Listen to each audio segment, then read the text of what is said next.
सुबह की हल्की रोशनी में राजकुमार और उसके जादुई दोस्त एक अजीब सी घाटी में पहुँचे।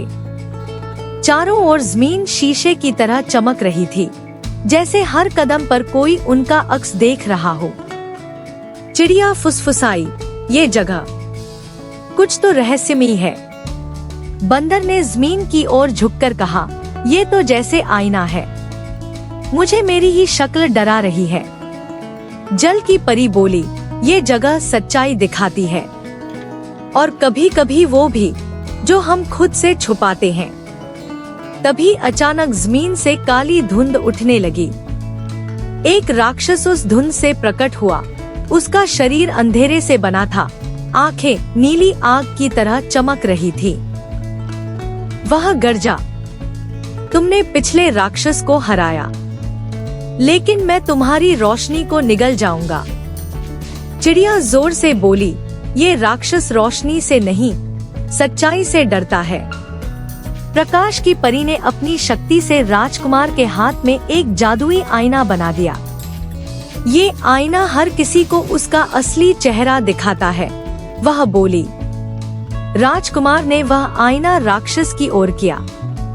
राक्षस गुस्से में आगे बढ़ा, लेकिन जैसे ही उसने अपनी परछाई देखी, वह चीख पड़ा, नहीं, मैं ऐसा नहीं हूँ, मैं कमजोर नहीं हूँ। मगर आईना उसे उसका डर और खालीपन दिखा रहा था। बंदर, चिड़िया और तीनों परियां एक साथ बोले, अंधेरे को हराने का रास्ता सच्चाई को अपनाना है। आईना तेजी से चमक उठा और राक्षस धीरे धीरे धुंध में घुलने लगा। राजकुमार ने हैरानी से पूछा, ये राक्षस कौन है और कहां से आ रहे हैं? परी एक पत्थर पर बैठकर बोली, कोई है जिसने इन्हें मुक्त किया है, कोई ऐसा जो नहीं चाहता कि हम अपनी मंजिल तक पहुँचे। वहाँ एक पुरानी रोशनी छुपी है, जो इस पूरे अंधकार को मिटा सकती है।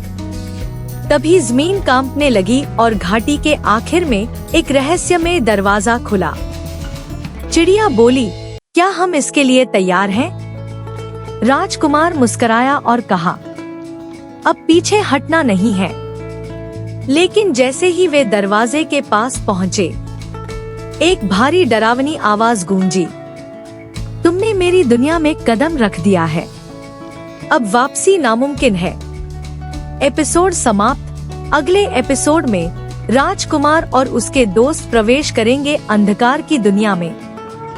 वहाँ छिपा है सबसे बड़ा रहस्य और एक नई शक्ति। जानिए एपिसोड 4 में।